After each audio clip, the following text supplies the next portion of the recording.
You ask Tiger to solve. This deals with linear equations with one unknown. The final result is m equals -1/24. Let's solve it step by step.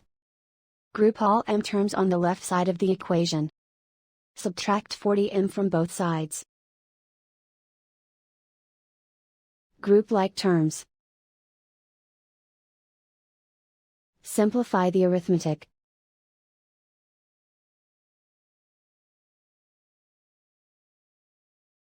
Group all constants on the right side of the equation.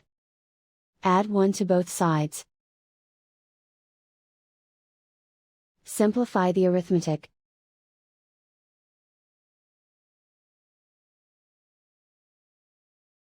Isolate the m.